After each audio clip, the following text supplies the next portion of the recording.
nose and concussion. Can't believe that he's alive. He can't believe it. In June, a 21-year-old congressional intern was tragically killed after being hit by a stray bullet in a drive-by shooting. A former Trump administration official named Mike Gill, fantastic person, was murdered last year in cold blood in a carjacking blocks away from the White House. We all knew him. Great person. Waiting for his wife as she was walking to the car. A Democrat congressman was also carjacked at gunpoint not far from the Capitol. And in 2023, an aide to Senator Rand Paul was stabbed in the chest and head by a demented lunatic as he walked down the street, just absolutely for no reason. Horrifically, last July 4th weekend, a 3-year-old girl was shot in the head and killed while sitting in a car near the Capitol. It's becoming a situation of complete and total lawlessness. And we're getting rid of the slums, too. We have slums here. We're getting rid of them. I know it's not politically correct. You'll say, oh, so terrible. No, we're getting rid of the slums where they live. Caravans of mass youth rampage through city streets at all times of the day. There are ATVs, motorbikes. They travel pretty well. Entire neighborhoods are now under emergency curfews. Just this past weekend, gunfire went through, and you saw that, the Navy Yard. I saw it this morning. They saw that they fought back against law. See, they fight back until you knock the hell out of them, because it's the only language they understand. But they fought back against law enforcement last night. And they're not going to be fighting back long, because I've instructed them and told them whatever happens, they love to spit in the face of the police. As the police are standing up there in uniform, they're standing and they're screaming at them an inch away from their face. And then they start spitting in their face. And I said, you tell them, you spit and we hit. And they can hit real hard. It's a disgusting thing. I've watched that for years, for 3-4 years. I've watched them. The police are standing, and they're told, don't do anything under any search. So and you can see they want to get at it. And they're standing there, and people are spitting in their face, and they're not allowed to do anything. But now they are allowed to do whatever the hell they want. This dire public safety crisis stems directly from the abject failures of the city's local leadership. The radical left city council adopted no cash bail. By the way, every place in the country where you have no cash bail is a disaster. That's what started the problem in New York, and they don't change it. They don't want to change it. That's what started it in Chicago.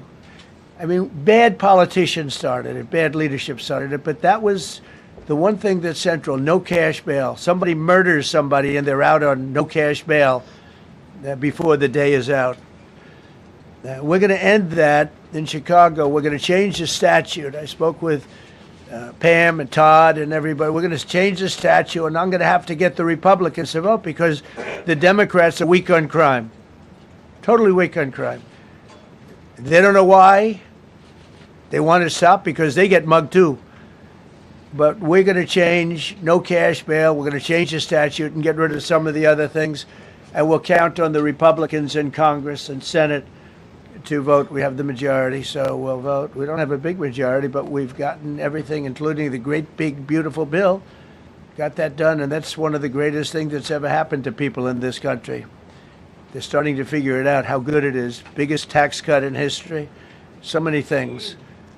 But we'll be able to get that done. So, Todd, if you and Pam can draw up things working with the people, I'll get it passed. We'll get it passed with the Republicans. Probably won't get, think of this, probably won't get one Democrat vote because they have no idea what they're doing. That's why they want men playing in women's sports. That's why they want transgender for everybody transgender. And they just got walloped in an election, in a landslide, and they haven't changed one thing. I saw the other day the certain gentleman who was a very well-known politician, Democrat, was fighting like hell that men should be allowed to play in women's sport. They just don't get it.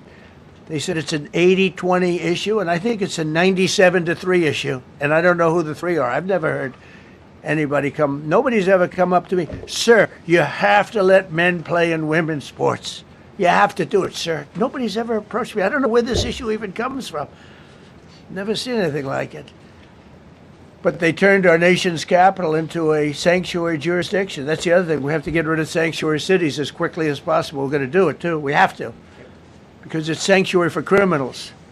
Releasing illegal alien gang members onto the streets. In 2022, nearly 70% of criminals arrested in Washington went unprosecuted. That's not going to happen with the group we have standing aside and standing behind me.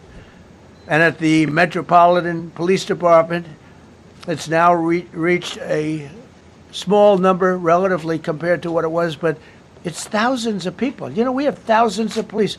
I was told today, sir, they want more police. I heard a number, 3,500 police. That's a lot of police. 3,500. I thought they were going to say we only have 30 policemen or women. They said we have 3,500. We need more. You don't need more. That's so many. I never heard. That's like an army. How could you need more than 3,000? It just happened 2 minutes ago. Sir, they've requested more police. Oh, what do they have? About 3,500. I said, 3,500? This is not a big area. It's ridiculous. What you need is rules and regulations, and you need the right people to implement them. And we have the right people here, that I can tell you. Look at the border. Biden said there's nothing you can do. Kamala was the border czar. She never called one of the Border Patrol agents who are great. ICE is great. Never spoke to anybody. Never went there. But she was the border czar. And everybody said it was impossible to fix. I fixed it in 3 months. No, really. I fixed it the first week, but really fixed it over the last couple of months. And I mean, literally to a point where, as I said, 0 illegals entering our country in the last 90 days. Pretty amazing. It's time for dramatic action. We're going to do the same thing over here. It's going to be a very safe city very soon. We're not looking to take years, because a lot of people die in years. And we've got incredible people in this country, except we have to allow them to do their job. And that we will deliver like nobody's ever delivered before. I actually think it's easy. You know, if you're competent, it's easy. If you're incompetent, it's impossible. But I'm very competent. Last week, my administration surged 500 federal agents into the district, including from the FBI, ATF, DEA, Park Police, the U.S. Marshal Service, the Secret Service, and the Department of Homeland Security. You know, a lot of nations, they don't have anything like that. They got some police, and they're rough police. They don't have DEA, ATF, FBI, Park Police, the U.S. Marshal Service, Secret Service, Department of Homeland Security. They got some police, but they're rough police, and they do their job. They don't have crime. We're not going to have crime either. They made dozens of arrests, and that's what starts to happen. Again, cashless bail. Watch what we do with that. Today, we're formally declaring a public safety emergency. This is an emergency. This is a tragic emergency. And it's embarrassing for me to be up here. You know, I'm going to see Putin. I'm going to Russia on Friday. I don't like being up here talking about how unsafe and how dirty and disgusting this once beautiful capital was, with graffiti all over the walls. It's another part of it, by the way, because we're talking about safety, but we're also talking about beautification. We have the most beautiful, potentially, capital in the world. We always had. But people come from Iowa, they come from Indiana, they come and then they get mugged. Not going to happen. Keep coming, because by the time you get your trip set, it's going to be safe again, and it's going to be clean very quickly. We're going to replace the medians that are falling down all over the roads. We're going to replace the potholes. We're going to put a nice new coat of asphalt over the top. No, we don't have to rip the road out and spend 7 years building a new road because they cut everything. Because some designer said, well, we need a quarter of an inch more turn for safety reasons. No, we're going to do it right. We're going to get it done quickly. So today we're declaring public safety emergency in the District of Columbia. And Attorney General Pam Bondi, who's fantastic, is taking command of the Metropolitan Police Department as of this moment. And I'll be making the appropriate notifications to Congress and to the mayor, our new DEA administrator, who's one of the top in the country. He better be Terry. If you're not, I'm going to get rid of you so fast. Terry Cole. Terry, thanks. Very good. We just got him. Most highly recommended person. And you'll be designated as the interim federal commissioner of the Metropolitan Police Department. Okay? And you run them tough. They're good. You have a lot of good people. You have people that shouldn't be there. You also have people that shouldn't be there. They got in there because of woke. But you have a lot of great police. And those people are the ones that want to help you. This city will no longer be a sanctuary for illegal alien criminals. We will have full, seamless, integrated cooperation at all levels of law enforcement, and we'll deploy officers across the district with an overwhelming presence. You'll have more police, and you'll be so happy because you'll be safe. When you walk down the street, you're going to see police, or you're going to see FBI agents. We're going to have a lot of agents on the street. And you're going to have a lot of essentially military, and we will bring in the military if it's needed. By the way, we're going to have National Guard, but Pete Hegseth will tell you about it. We will bring in the military if needed. People say, "Oh, that's so terrible." He's going to bring in. It's been used many times over the years. I don't think we'll need it. I think we've got so many great people, including the people that are in the police department with proper leadership. They'll immediately begin massive enforcement operations targeting known gangs, drug dealers, and criminal networks to get them the hell off the street, maybe get them out of the country, because a lot of them came into our country illegally. They shouldn't have been allowed in. They come from Venezuela. They come from all over the world. We're going to get them the hell out. They won't be here long. But some of these people, a lot of them, are homegrown criminals. And these are bad people. These are rough people. And this is just a list of some of the people that were given to me today that were criminals removed from the D.C. streets this weekend. They were rough and tough. But we're rougher and tougher. Look at these people here. Nothing, you know. They're not going to be your local school teacher. Look at this guy. He has killed people numerous times. They're not going to be an asset. They will never be an asset to society. I don't care. I know we all want to say, oh, they're going to be rehabbed. It's not going to be rehabbed. I'm going to ask Doug Burgum to come up and say a couple of words because he's in charge, as you know. He's Interior, but he's in charge of the U.S. Park Police. And I've heard so many great things about the Park Police. They're proud of it. They've been there for a long time. Their families oftentimes grow into the roles. They love the country. They love this area. So, Doug, could you say a few words, please? Thank you, Mr. President. On behalf of the U.S. Park Police, this is the oldest federal police force in the nation. They were formed in 1791 by none other than President George Washington. They've got the awesome responsibility of protecting our nation's most sacred monuments. The National Mall, Washington Monument, Jefferson Memorial, Lincoln Memorial, Statue of Liberty, and out west, the Presidio and the Golden Gate area. These folks have tens of millions of visitors a year, the kind of people that President Trump's talking about that come from around the country and around the world to see our sacred and learn about our history and our sacred monuments. They've been doing a fantastic job, but they are so pleased, the rank and file, that President Trump is now allowing them to enforce the law. As those of you that live in the city may know, that the circles and the triangle parks that are spread throughout D.C. are actually federal park property. So the U.S. Park Police also have responsibility for that. These became littered with homeless camps under the Biden administration. All of you saw that. Since President Trump's executive order on March 27th, making D.C. safe and beautiful again. The U.S. Park Police have removed over 70 homeless camps, and President Trump also talked about beautification. They're stopping and enforcing the laws against graffiti on our monuments. They've removed over 80 specific attacks against our history with graffiti on our monuments. So they continue to do a great job, whether it's in their vehicles, on foot, or on the mounted police that you see around the National Mall. And President Trump, they thank you. The rank and file is so happy to be enforcing the law again. Thank you for your leadership, and they're excited about the announcement you're making today. Thank you. Very good. Great job you're doing. Thank you very much. Pete, could you say something about the military, if you would? Well, Mr. President, it's an honor to be here. And at your direction this morning, we've mobilized the D.C. National Guard. It'll be operationalized by the Secretary of the Army, Dan Driscoll, through the D.C. Guard. You will see them flowing into the streets of Washington in the coming week. At your direction as well, sir, there are other units we are prepared to bring in. Other National Guard units, other specialized units.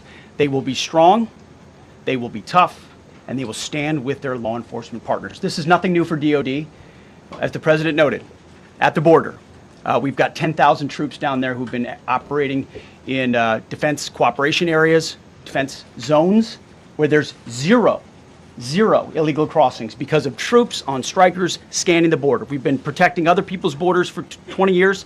It's about time we protect our own. And we're working with ICE and CBP. In Los Angeles, we did the same thing, working with the California National Guard, working with ICE officers. ICE officers deserve to do their job and not be attacked.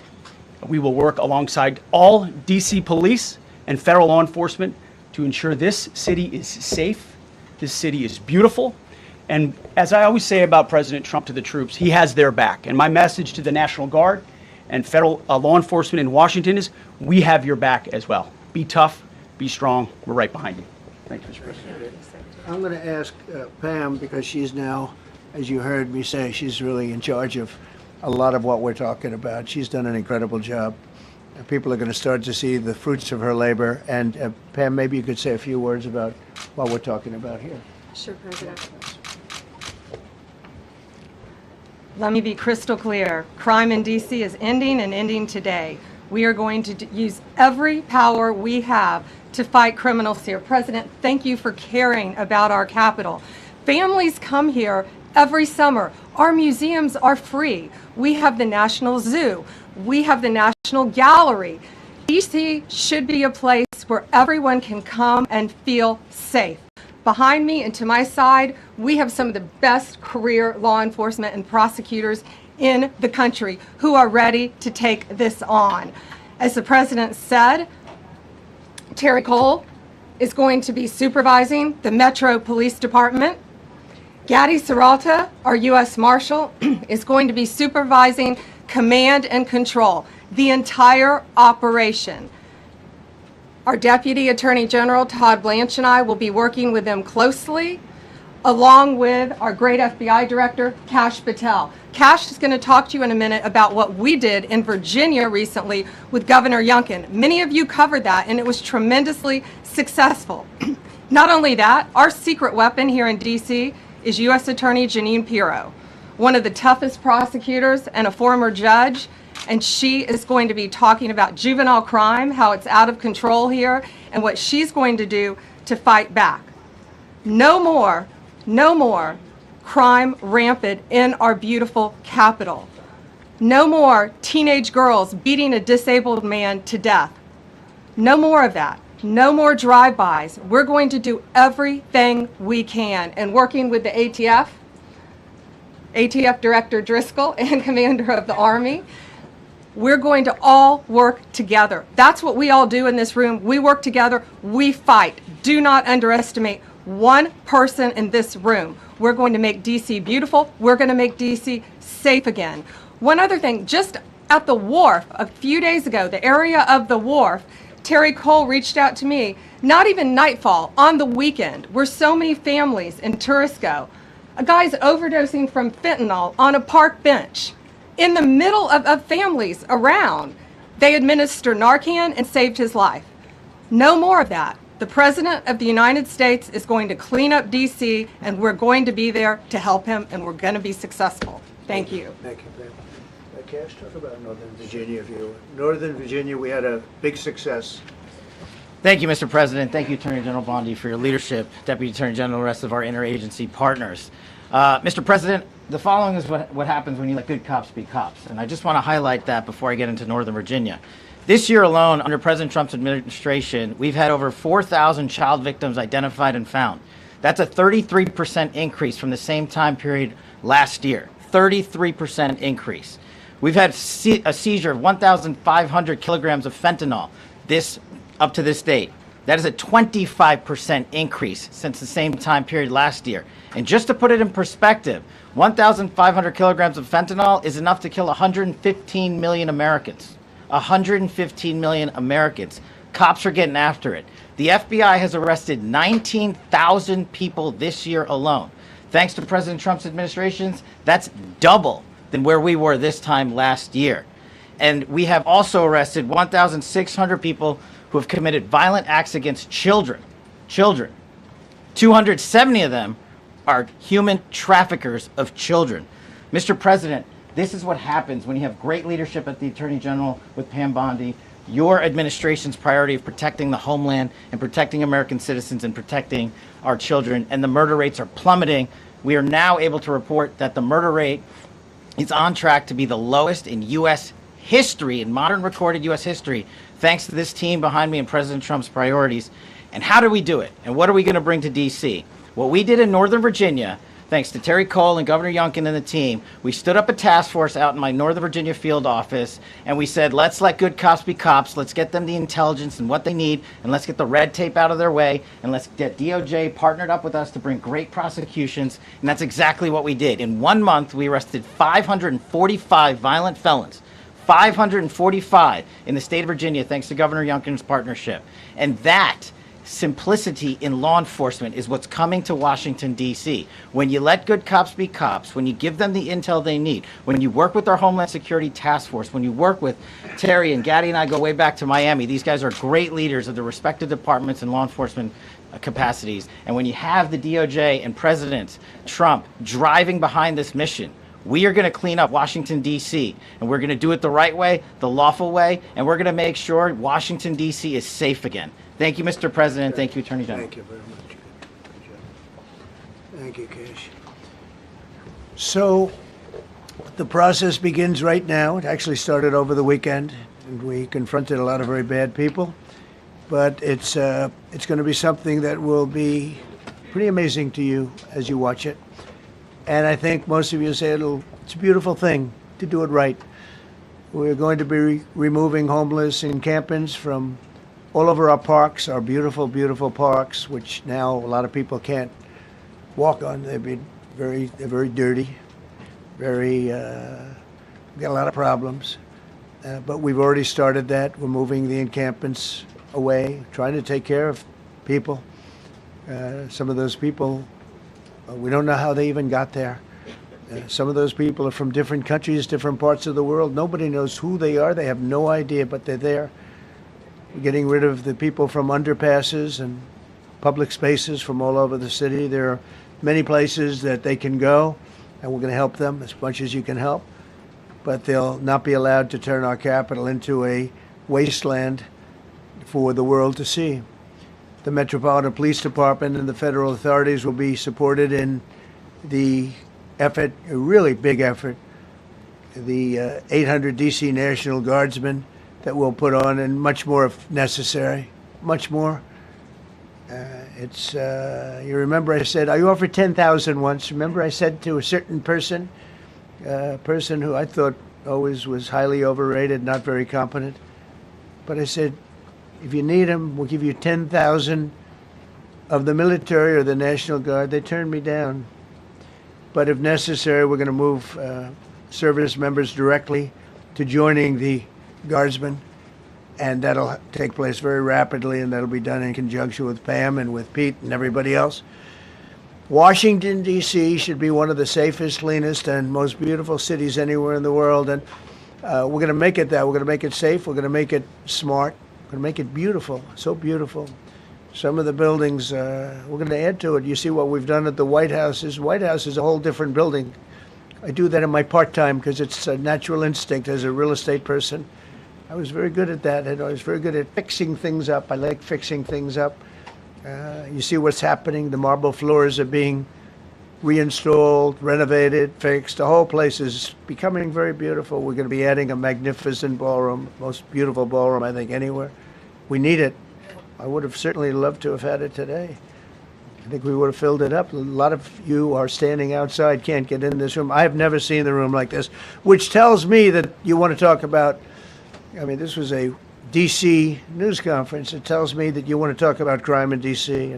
and beautification of D.C., but I'm going to put that's easy. And I think, frankly, fixing the crime with the pros, fixing the crime is easy, too.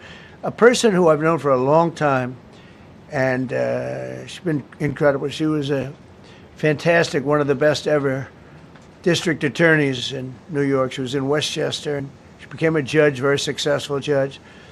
And then she went into show business because she was such a good DA and such a good judge, tough judge, but fair, always fair. Nobody ever complained about that, but she was tough. And because of that and her reputation, she went into showbiz. So a lot of people don't, they think of Janine as showbiz. Actually, showbiz was not her thing. And she did great. She was on, along with a couple of other of my friends, on the #1 show. And she did great. But this is what she loves doing. This is really her baby. What she's going to do is going to be incredible. And I'd like to speak for just a few seconds on what she has in mind, what she wants to do. We're going to be appointing some judges. We have some open spots, and we're going to take people, because judges are letting killers out. They just say, go, that's okay, don't worry about it. So we're putting some Pam recommended, Todd recommended, some judges that are great. Janine recommended. Janine's given me 3 great candidates already. We have about 10 open spots, so we could probably create some more. We need them. Janine, would you say a few words, please? Thank you very much, Mr. President, and thank you, Madam Attorney General, and to all my partners here. We all want the same thing. We all want a safe city. We want a safe capital. We want to be able to bring our families here. We want to be able to come and enjoy the history that makes this place great. And unfortunately, we are not in that position right now. And Mr. President, I want to thank you for taking the step that we need right now to make criminals understand that they are not going to get away with it anymore. And I'm not going to stand here and go over and over the cases. But what I can tell you is this. I see too much violent crime being committed by young punks who think that they can get together in gangs and crews and beat the hell out of you or anyone else. They don't care where they are. They can be in DuPont Circle, but they know that we can't touch them. Why? Because the laws are weak. I can't touch you if you're 14, 15, 16, 17 years old and you have a gun. I convict someone of shooting another person with an illegal gun on a public bus in the chest, intent to kill. I convict him. And you know what the judge gives him? Probation. Says you should go to college. We need to go after the D.C. Council and their absurd laws. We need to get rid of this concept of, no cash bail. We need to recognize that the people who matter are the law-abiding citizens. And it starts today. But it's not going to end today, because the president is going to do everything we need to do to make sure that these emboldened criminals understand we see you, we're watching you, and we're going to change the law to catch you. And my final note is this. These kids understand that the jurisdiction is through the State Attorney General, Brian Schwab. I did a poster of the young man from Doge who was beaten bloody with a severe concussion, a broken nose. And then I did a poster of what happens to those kids, because I can't arrest them, I can't prosecute them. They go to family court and they get to do yoga and arts and crafts. Enough. It changes today. Thank you, Mr. President. Thank you, Jim. You're welcome. Great job. Thank you. If I could, I just signed some executive orders. I'd like to have Will please come up, and we'll let the people know what we signed. Do you want to put them down? Yes, sir. Go ahead. A short while ago in the Oval Office, President Trump signed two crucial executive actions to deal with the emergency crime conditions we currently face in the District of Columbia. The first of these was an executive order, as President Trump said before, invoking his powers under Section 40 of the Home Rule Act to take federal control of the D.C. Metropolitan Police Department. Along with that executive order, President Trump signed the statutorily required notification letters to Mayor Bowser and to the relevant House and Senate committee leaders. The second major executive action that President Trump signed was a presidential memorandum directing the Secretary of Defense to utilize the National Guard to address the conditions we see on our streets here in D.C. It also authorized the Secretary of Defense to work with state governors to utilize their National Guard units if necessary as well. These are bold, decisive steps intended to combat the out-of-control crime conditions we've seen on D.C.'s streets for far too long, and I, for one, am deeply proud to be part of an administration that's finally coming to terms with these issues, sir. Thank you very much. Sir. Thank you. So, just to conclude, Washington, D.C. should be one of the safest, cleanest, most beautiful places anywhere in the world. It was years ago. We had one problem that was a pretty big problem. The radical left got out of control and they started trying to rip down statues. And I said, let's go pass a law real fast. We're going to do it real fast. But we were blocked by the Democrats who do not want safety. Nobody gets it. I don't get it. They don't get it because they can't get votes. I don't know how they can win an election with this, but they don't want safety. And I found an old statute, very old, early 1900s, that said if you so much as touch or even think about destroying a statue or a monument in Washington, D.C., you go to jail for 10 years with no probation, no anything. In other words, slightly different than we have today. Today we have cashless bail. Today you get jailed 10 years. No curtailed sentence, 10 years. And we took it out. Nobody used it. It was never used because, you know, it's harsh.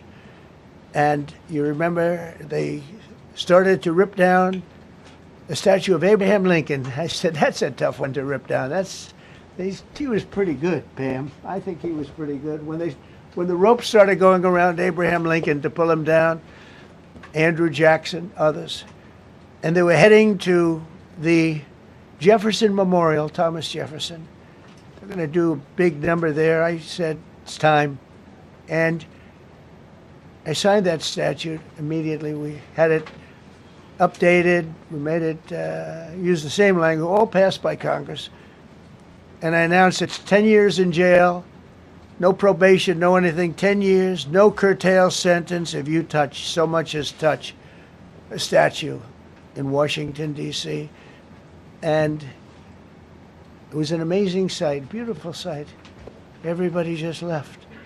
The ropes were hanging around Andrew Jackson, and there were two ropes around Abraham Lincoln. They left the rope, but everybody just left. And that was the last problem we ever had. You know, that was the last problem that we ever had with the statues. They were going wild, and somebody came to me and said, sir, in 1910, I don't want to give you an exact because you'll say, Donald Trump gave us wrong dates around like early on.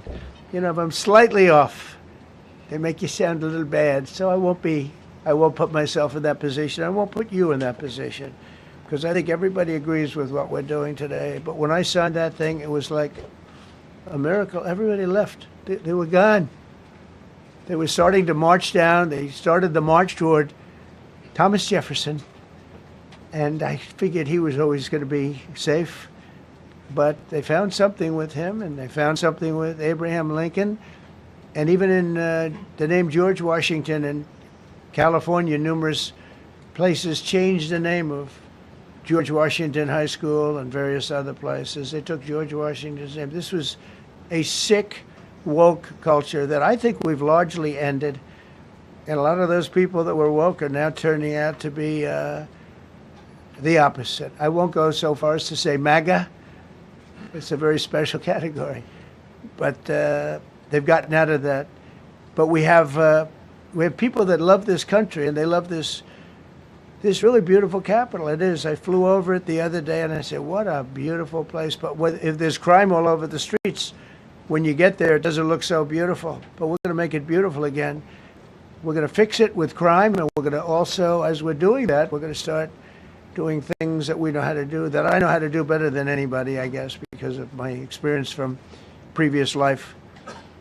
But not only are we stopping the crime, we're going to clean up the trash and the graffiti and the grime and the dirt and the broken marble panels and all of the things they've done to hurt this city.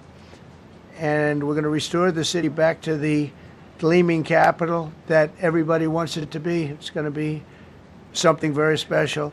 All of these people are really tough. Could I shake your hand, Gaddy, please? You're going to be so important here. You're going to be that guy. I hope I don't have to fire him in 2 weeks because he's too soft.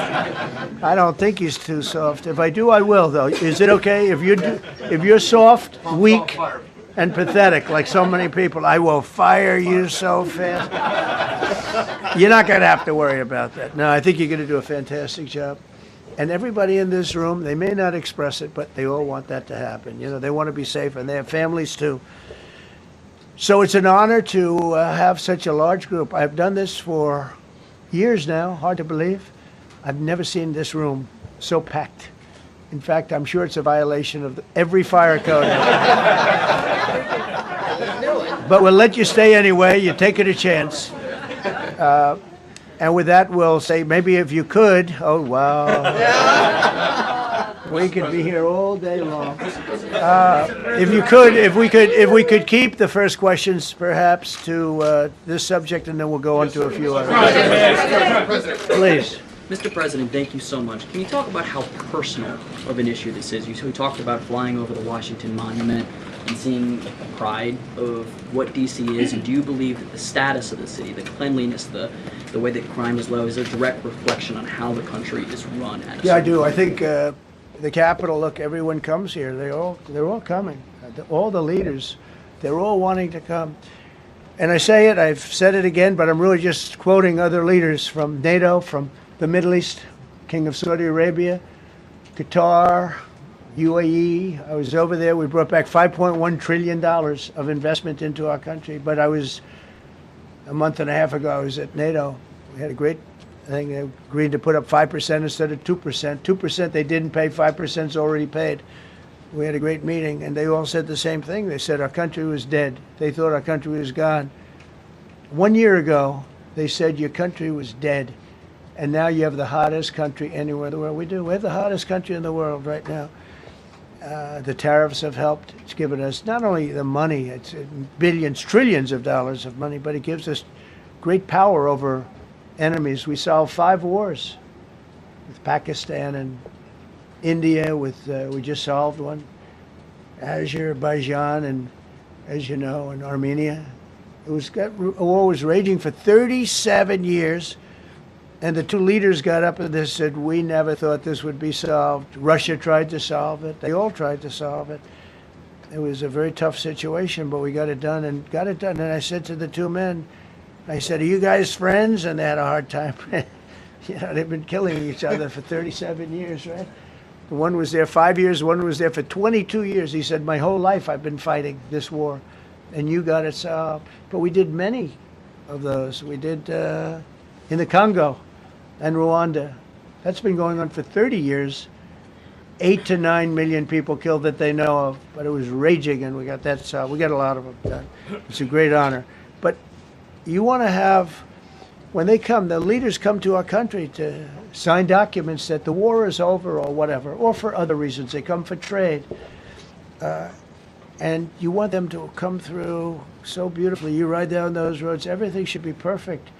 You shouldn't have medians falling down into the roadway. Median, you know, the metal things that are always, somebody had a great lobbyist, because I've never seen them look good. I've been looking at those things with the little, right? They're always broken and bad, but here they're really bad. And we're going to either put new or fix it. And it's not expensive. It's not really expensive. We're going to fix our roads a little bit. We're going to clean up our sidewalks. You have countries where every Saturday the people go out and they wash their sidewalks in front of their stores or their houses. They scrub their sidewalks. So we aren't quite at that level yet, I don't think.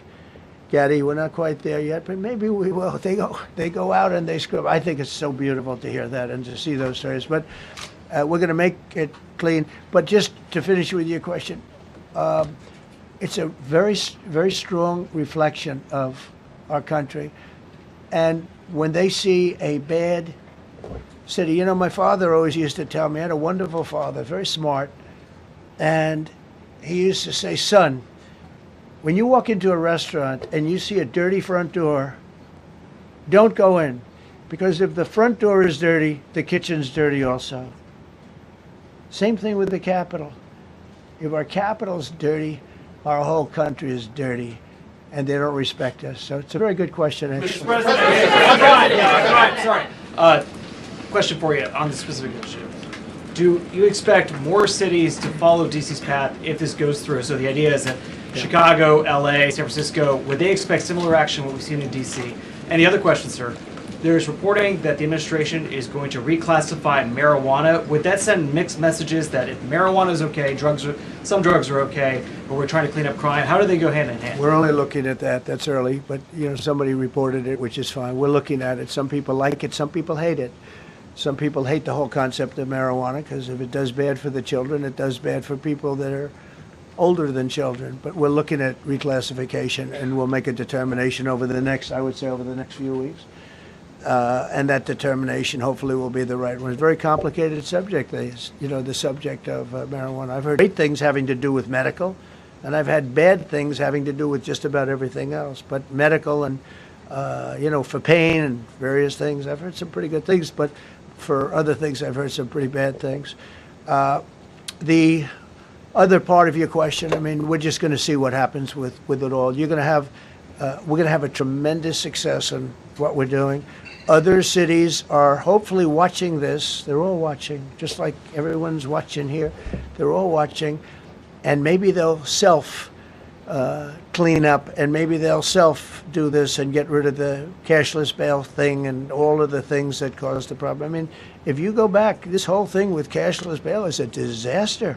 So many problems came that we never had before. So they're watching us today, and if they don't learn their lesson, if they haven't studied us properly, because we're going to be very successful. I have zero doubt about that. It's going to be. It's a question of will it be really fast, like the border. You know, everyone said, they used to say, Biden used to say, I need legislation. I didn't get any legislation.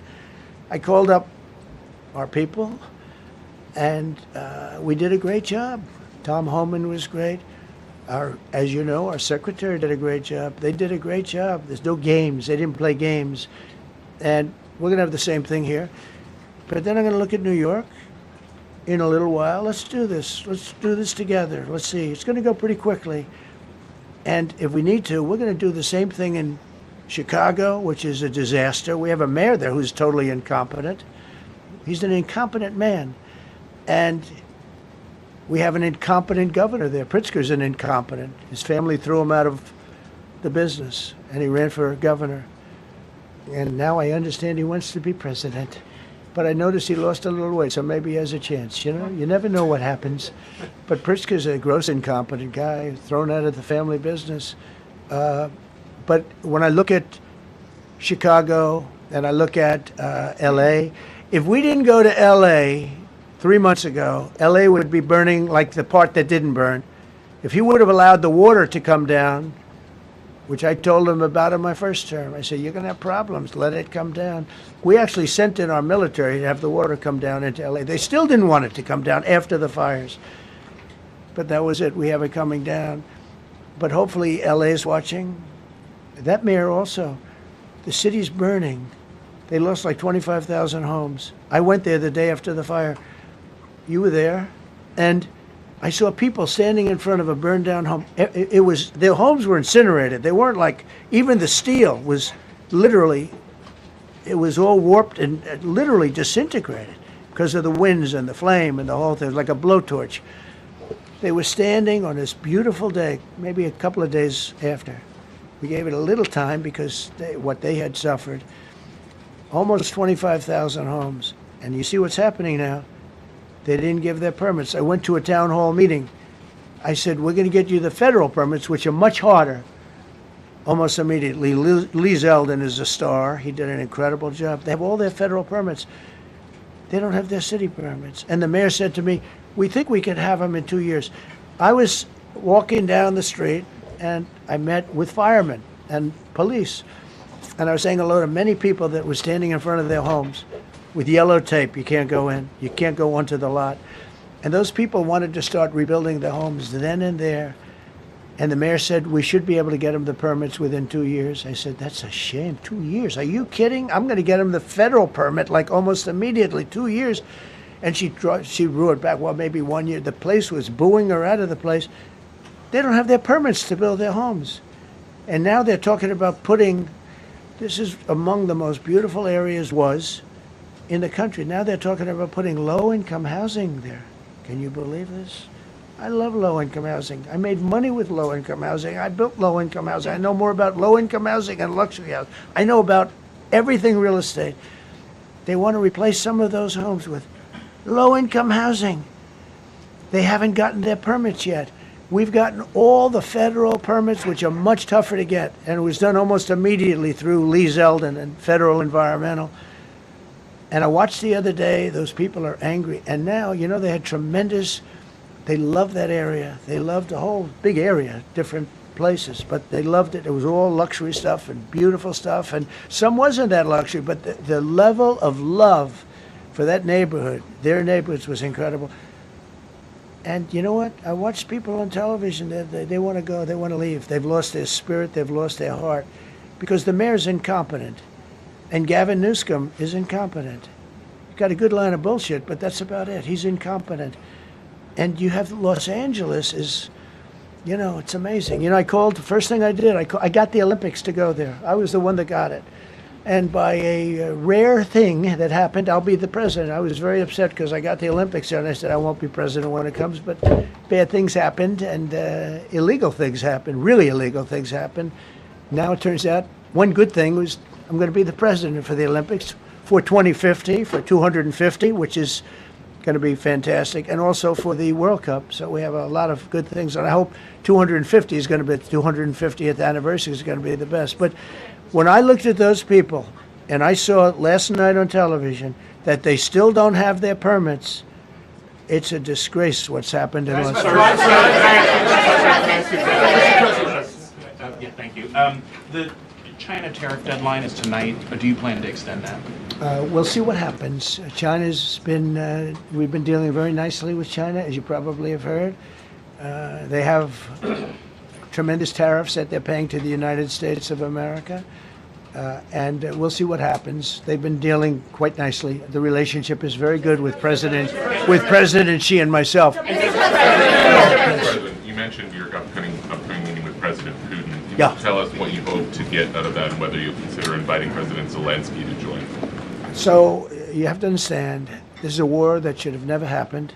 This is a war that wouldn't have happened if I were president. It would have never happened. It was the apple of his eye. I got along very well with President Putin. But if you look, under President Bush, they took a lot of territory. Under President Obama, they took a lot of territory. Under Biden, they essentially took the whole thing. You know, it's just a question of time. Under Trump, you know what they took? Nothing. I was the one that said, you can't build your pipeline. That was half built. I came in, I stopped the pipeline. It's called Nord Stream 2. Nobody knows that, you know. Nobody ever heard of Nord Stream 2. You might have not even heard. Biggest pipeline in the world. I stopped it. I was not a friend of Russia, but I got along well with Putin. It's always good to get along with other countries if possible, but that doesn't mean you roll over like Biden did. Biden came in and he immediately approved the pipeline. I couldn't believe it. Then they say Trump wasn't tough on Russia. I wasn't tough. I was the toughest. Putin said, if you're not tough, I would hate like hell to see you visit. I stopped the biggest economic development job, the biggest job that Russia had ever built. I stopped it. It was dead. And this low IQ president came in and he let them build the pipeline and supply oil and gas all over Europe, you know. So this is really a feel-out meeting a little bit. And President Putin invited me to get involved. He wants to get involved. I believe he wants to get it over with. Now, I've said that a few times, and I've been disappointed because I'd have like a great call with him, and then missiles would be lobbed into Kiev or some other place, and you'd have 60 people laying on a road dying. I said, that's cold, but it's a violent war. 5,000 to 7,000 people a week are dying. And you know, there's nobody from here. They're all Russian and Ukrainian people, and some people from the cities, much smaller number, but still, those missiles do damage and they kill a lot of people, but mostly soldiers. And they're young soldiers, although in the case of Ukraine, they're getting much older. They're drafting 60-year-olds now. It's a terrible thing to witness, and I think I have an obligation. Look, this is Joe Biden's war. This is not my war. I made a deal with NATO a month ago. You covered it very accurately, actually. We don't pay anything anymore. You know, we're not paying anything. They are buying things from us, and NATO is paying us. I got it raised from 2% of GDP to 5%. And they're paying us for everything that we send. We're not paying. But Biden approved $350 billion. Europe has spent $100 billion. The money that's been spent and the death is incredible. It's the worst thing that's happened, by far the worst that's happened since World War II. So I'm going in to speak to Vladimir Putin, and I'm going to be telling him, you got to end this war, you got to end it. And he wasn't going to mess with me. This war would have never happened. You know, we had a discussion about it one time, and we never had that discussion again. Would have never happened. And when the election was rigged, and then Biden took office, which was barely took office. The auto pen took office. Bad things started happening. Bad things, stupid things were said. And it ended up in a war. And you know, and I don't believe this will happen anymore because I have that pretty well covered. This could end up in a third world war. This could have been a third world war. I don't think that's going to happen now. But I thought it was very respectful that the president of Russia is coming to our country as opposed to us going to his country or even a third party place. But I think we'll have constructive conversations. Then after that meeting, immediately, maybe as I'm flying out, maybe as I'm leaving the room, I'll be calling the European leaders who I get along with very well. And, you know, I have a great relationship, I think, with all of them. And I get along with Zelensky, but, you know, I disagree with what he's done. Very, very severely disagree. This is a war that should have never happened, wouldn't have happened. But I'll be speaking to Zelensky. The next meeting will be with Zelensky and Putin, or Zelensky and Putin and me. I'll be there if they need. But I want to have a meeting set up between the two leaders. I was a little bothered by the fact that Zelensky was saying, well, I have to get constitutional approval. I mean, he's got approval to go into war and kill everybody, but he needs approval to do a land swap because there'll be some land swapping going on. I know that through Russia and through conversations with everybody to the good, for the good of Ukraine. Good stuff, not bad stuff. Also, some bad stuff for both. So there's good and there's bad. But it's very complex because you have lines that are very uneven, and there'll be some swapping, there'll be some changes in land, and the word that they will use is, you know, they make changes. We're going to change the lines, the battle lines. Russia's occupied a big portion of Ukraine. They've occupied some very prime territory. We're going to try and get some of that territory back for Ukraine. But they've taken some very prime territory. They've taken largely ocean, you know, in real estate we call it oceanfront property. That's always the most valuable property. If you're in a lake, a river, or an ocean, it's always the best property. Well, Ukraine, a lot of people don't know that Ukraine was largely 1,000 miles of ocean. That's gone. Other than one small area, Odessa, it's a small area. There's just a little bit of water left.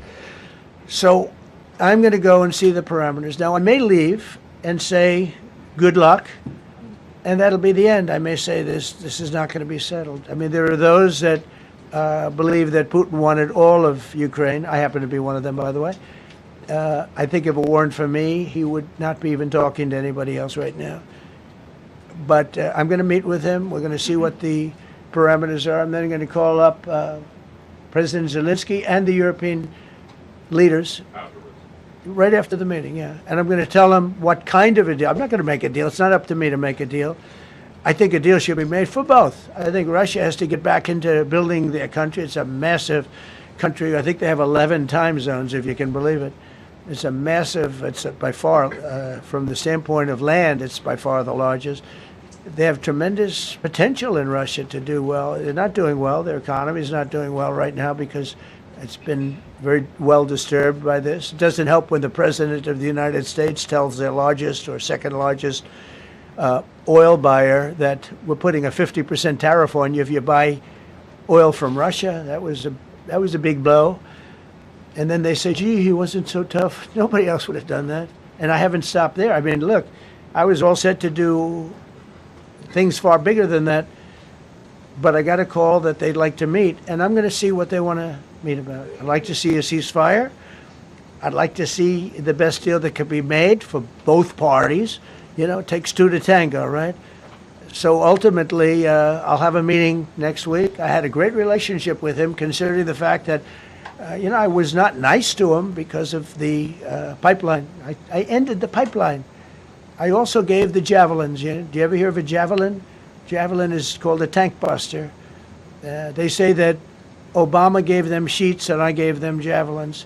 If it weren't for me, all those tanks that were destroyed at the first days of the war because the tanks got stuck in the mud, some commander made a better they would have been in Kiev in 4 hours going down the highway. But a Russian general made a brilliant decision to go through the farmland instead. And they just had torrential rains, and the rains were so bad, and it was mud, and those tanks got stuck in the mud. I don't know who that general is, but knowing Vladimir, he's probably not around any longer because all those tanks were stuck in the mud, and they went along with the javelins. I gave them the javelins. You know that, right? I gave them javelins. They gave them sheets. But I'm going to meet with President Putin, and we're going to see what he has in mind. And if it's a fair deal, I'll reveal it to the European Union leaders and to the NATO leaders and also to President Zelensky. I think out of respect, I'll call him first. And then I'll call them after. And I may say, lots of luck, keep fighting. Or I may say, we can make a deal. I will tell you this. I've seen a poll coming out of Ukraine. 88% of the people would like to see a deal made. And if you go back 3 years, everybody was gung-ho for war. Everybody's gung-ho for war until you have it. It's an amazing thing. I had it with a couple of countries where I couldn't get a deal done with one particular country. And I just couldn't. The guy's great. He's a friend of mine. Great. Good leader. Tough as hell. I couldn't get the deal done. And then he went into war for a short period of time. You know where I'm talking about. First term. And it was nasty. Guys being killed all over the place. And he went through 1 week of war, and I was able to get the deal done. He said, this is nasty. Yes, please. Yeah, just to follow up on what you were saying there. First of all, Volodymyr Zelensky is not invited on Friday? He wasn't a part of it. I would say he could go, but he's gone to a lot of meetings. He's been there for 3.5 years. Nothing happened. And what is the definition? I mean, do you want somebody that's been doing this for 3.5 years?